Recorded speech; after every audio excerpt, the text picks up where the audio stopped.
Welcome back to the channel. This is the Action Figure Grader, and it's Thursday. It's time to look at recent sales for the vintage collection. I'm pre-filming this video just for you because I'm going to be at the beach when this video airs. So I just wanted to make sure you guys had some content. Lots of interesting sales here. Not a ton, but there were some interesting sales. And there's a custom that really closely mimics, in a funny way, the Black Series version of the Brute from the new Skeleton Crew show. I wanted to show you the sales price on that. So thank you as always for watching. Really appreciate the channel support. Here is a Darth Vader name pill unpunched Anakin. It feels like we see one of these pretty much every week right now. This was a big price. This one sold for $350. I don't think you need to spend that much personally. I think you can find this one, I would say really max about $250. That would be my kind of target number for a Darth Vader name pill Anakin. Maybe I'm wrong on that. I mean, it is the Darth Vader name pill, but the Anakin Skywalker name pill seems to go for more money if memory serves me. I could have those switched up. I don't remember, but I feel like the Darth Vader name pill is a little more common. Anakin Skywalker unpunched is the tough one to find. The Darth Vader name pill unpunched is a little easier to find. And we've seen some recent sales that were nowhere close to this $350 number. So I would say that this one was probably a little more than I would be comfortable paying for it. Next up, I've got both of the Ewok 2-packs I wanted to show, or two of them I wanted to show you. First was the Ewok Scouts 2-pack, the Kmart exclusive. I had somebody ask about this particular item. Obviously, the Endor AT-ST crew is the other big one, but for a recent sale, this Ewok Scout set sold for $90, and then we had the Ewok Assault Catapult sold for $85. This box had a little bit of edgeware to it, but so keep that in mind with the price. But I thought both of those prices were kind of in line with market with where they've been selling here lately. But I did have a video subscriber or channel subscriber ask about those two particular examples, so I wanted to pull up the latest data for those two. Next up was the Target exclusive TIE Fighter. This was obviously from 2010. This one was in pretty mint shape. It looked to be really well cared for. That one sold for $100, which I thought was a pretty good deal as well. Here was the B-Wing fighter. We've seen a couple of these sell recently in the $200 to $250 range. This one was at auction, so I wanted to show it because it just shows that, you gotta wait for auctions when possible, unless you absolutely have to have it right now, because the auctions in general are going to go for a little bit less. It wasn't a huge savings. It sold for $181 on 31 bids plus $14 shipping. And, again, the buy it nows typically go in the $200 to $225 range. So this one was a pretty decent deal. It did have a little ding right there on the front of the box at the bottom there. So that might have kept the price down as well. But I did want to show that one since it was an auction. Power Droid is a seller that we talk about all the time. I don't know this particular seller, but I have bought from this seller. I know a number of you have bought from this seller.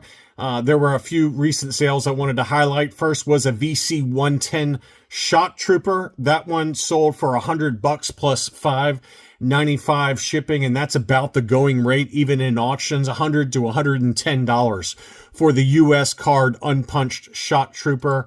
I thought this was a pretty good deal here. This was the 30th anniversary exclusive, convention exclusive. I don't remember which convention. Celebration 5. It says right there in the title, If I Was Using My Eyes.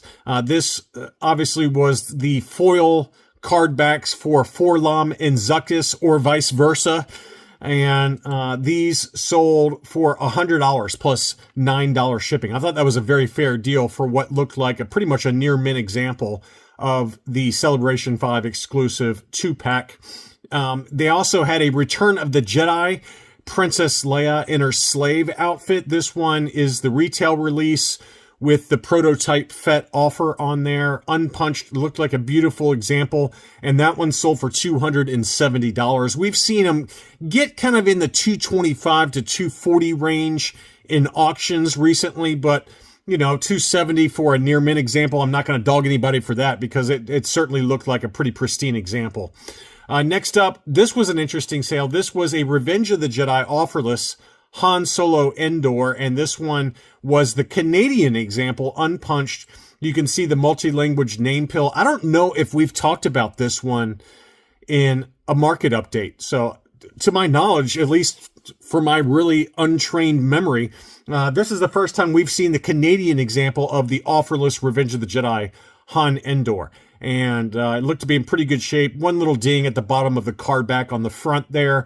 And that one sold up in Canada for 76 Canadian dollars, which is 52 US dollars plus shipping. Not a bad deal at all for, and it's just not a name pill I particularly remember. So, you can see there, it's got the multi-language there. I love the multi-language name pills.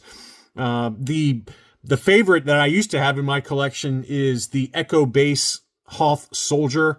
It's got I can't remember what language it is. Is it Peruvian? Something crazy like that John Miko had mentioned in a live stream with me and Tim over at Boss Bounty. I don't remember. It was something like that. It was some kind of crazy language that, in addition to the English and the French and the Spanish, it had something crazy. You guys can comment below while you're leaving me a like for this video what the other language is, but it's something like that. Next up is the Haslab Katana pack-in of the Yak Face. This one did have some dings on the card, a little bit of card wave to it, but, pretty decent example. And $110. That's kind of the lowest price I've seen in a hot minute for the Haslab 000 Yak Face. And again, in all fairness, it did have some dings that you can see there on the bottom of the card and on the side there for the card, but that's the lowest price I remember. That one did sell for $110 on one bid plus $10 shipping. Next up was the pack-in for the N1 Starfighter, obviously the Mandalorian, which was VC 292, and this one sold for $75. So that's really held its value pretty well. This might be my favorite Mandalorian carded figure. I'm sure there might be some others that are better, but at least at first blush, I just really like the way that one looks inside the blister, and the paint apps on that particular figure really pop to me. So I like that one a lot. So that one's $75 on that one. Darth Revan is another one I wanted to talk about because the price just does not seem to drop at all. It's a recent example, or recent release, VC 301 from 2023. It must have been short packed though, because it continues to hold its value at about $100. This seller had two available. One of them did sell at $100. And, this is a comment that I forgot, it was Ernest or somebody over in the UK or in Europe had mentioned. Is like, hey, you talk about all of the figures that are holding their value. What about the figures that are not holding their value right now? And, the vintage collection line is struggling. And I've seen some comments in my videos about how much longer do you think the vintage collection is even going to be around? Do you see it ever getting, canceled here with Hasbro struggling in general, right? It's not just the vintage collection. The Star Wars brand as a whole is struggling. We talked about that in my market outlook. And, I don't know. I don't know what's going to happen with the vintage collection. I'm not an expert on the vintage collection. I really cover the vintage collection because I know a lot of you care about the vintage collection. I've kind of stopped collecting it, a few years back, or a year and a half, 2 years back. But, Darth Revan has definitely bucked the trend for recent releases that, start out high and then they slowly come down. That seems to be the narrative for a lot of recent releases. But Darth Revan, it's, we're going on a year and a half or 2 years since this figure has been released now, and it continues to sell at around $100. Graded examples, we've talked about those. The graded examples for VC 301 are going for big money when they pop up. And I talked about that, and I was like, hey, if you got a bunch of Darth Revans, you might want to send them in to be graded because you're getting a multiple off of what the ungraded examples are selling for. And, AFA 9.0s or, whatever, they are going for $300 or more sometimes. And, so it's one of those things where I was like, hey, if you got a really clean, let's say you got 5 really clean Darth Revans, those are figures that, they're recent releases, but I would send them in to be graded because if you're ever planning on selling them, it seems like anyway on the relatively short time frame that this figure has been released versus today, it seems like they're really holding their value very well, and it's worth the money. There's a lot of recent releases that are not worth getting graded. All right. But Darth Revan's definitely one of them, in my opinion. It's just one of those. It's a great figure. It's obviously a great figure. It's a great card back. The Jedi Knight version of Revan is another one that's really done very well, both graded and ungraded. So I think if you're sitting on a pile of those and you ever plan on, selling them, I do think that this is one of the few. There's probably only a handful. I can't think of them off the top of my head, but there's only a handful of recent releases where it does make sense to get them graded, authenticated, and protected for future, resale. I didn't want to bore you guys yet again with more ghost sales, because a lot of the Haslab, a lot of what's on eBay right now is ghost sales, ghost vehicle resales, whether just the ship or the ship plus all the figures. So I didn't want to deluge you with yet more data points. I think we kind of know at this point where it's reselling. At least right now, the prices are pretty flat. But the figures themselves are actually holding up their value pretty well. So, this was a buy it now for all 4 of the pack-ins for the Ghost. That one sold for $345. And what's interesting is that in an auction, this is kind of going against what I just talked about earlier, how wait for an auction. Well, here was an auction for the same 4 figures, and they went for $40 more or $35 more in an auction.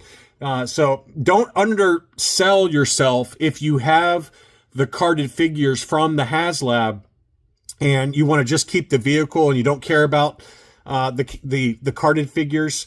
Don't undersell yourself like this seller did. They had them for $345 free shipping. These sold for $380 plus $11 shipping. And this one ended on January 5th. This one, I don't know what the date was, but it was pretty close to it, because I did find it relatively, in recent time frame under vintage collection sold listings on eBay. So $345 in a buy it now, $380 plus another $11 shipping, so $390. I mean, you're getting almost to what the cost of the Ghost, including the carded figures, sold for originally. So just wanted to share that. Next up, some graded examples before I'll show you guys one custom that I wanted to talk about. So this is an AFA 9.0 rocket firing Boba Fett. I had this in my what to buy video a couple of weeks back. This one did sell for $220, $219.26 plus $12 shipping. So $230 after shipping, which is probably one of the higher price points we've seen fairly recently. I don't remember what the last one sold. That was an AFA 9.0 gold level VCP03, but it was, I want to believe it was lower than what this number was. But that one was a pretty nice sale there. And then here is another one that continues to hold its value very well, especially graded, is the Jabba the Hutt playset exclusive of 8D8. This was an uncirculated 9.25 in all fairness. A little bit tougher to get a 9.25 or a 9.5. I don't care if it's a recent release or not. AFA is very tough to get above a 9.0 for modern items. That one sold for $210 plus $10 shipping, so $220 on eBay for, again, another recent release. So will this price hold up? And still, in a year and a half's time, will this number still hold up like Revan has? I don't know. But at least right now, the Jabba the Hutt playset exclusive of 8D8 in an uncirculated 9.25. So, again, somebody sent in the entire Jabba the Hutt playset still factory sealed in order to get that uncirculated designation. So they went to a lot of effort to get that uncirculated designation. And at least right now, collectors are saying, I'm willing to pay a premium for that uncirculated designation in high grade, 9.25. Next up, I wanted to show you this custom because I just thought it was kind of funny how impatient collectors can be. So this was a custom, and it was nice. And this was a custom of the Skeleton Crew Brutus Shistavanen, the pirate that is in the Skeleton Crew. Now, I'll say this. I had my outlook for 2025, and I mentioned how Star Wars as a content, as content is really struggling right now on Disney.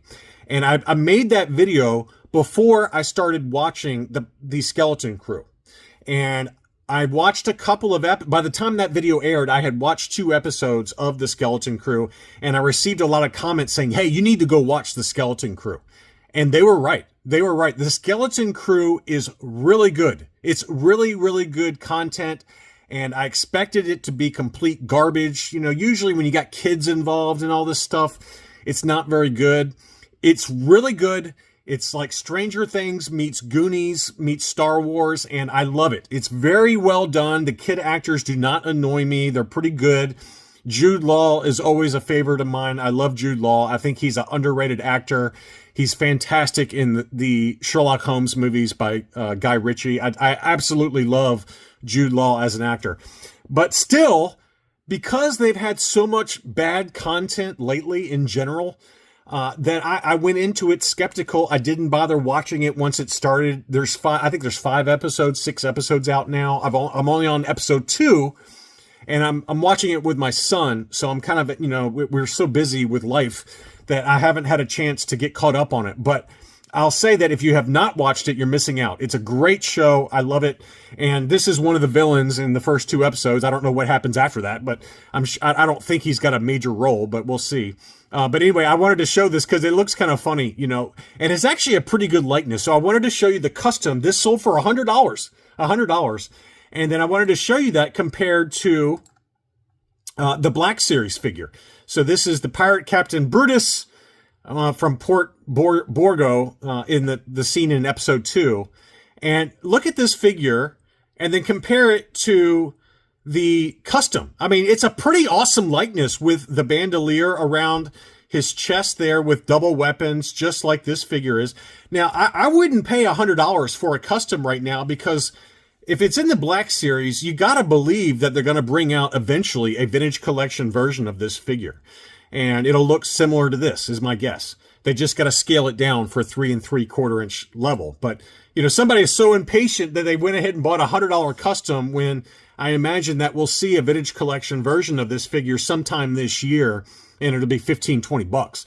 So just be patient. But I do want to say that this particular seller has done a really good job on it. I would say the head is a little bit too long, a little bit too big. It doesn't quite sit low enough on the figure. I feel like he probably should have dremeled out underneath the beard there to get the head to set a little bit lower. But otherwise, I mean, that's a really good custom. Again, I wouldn't pay $100 for it, but you know, if you're into it, this seller, the Grumpy Puppet Workshop, which is a great eBay sales name, by the way, this seller did make one for $100. I'm sure he'll make another one. But you know, given that again that we got a Black Series figure, I gotta believe that we're going to see a version of this in the 3 3/4 inch scale for the vintage collection at some point. Anyway, I hope you enjoyed this video. Again, please be sure to leave me a like if you did. Thanks again, and I'll be back soon.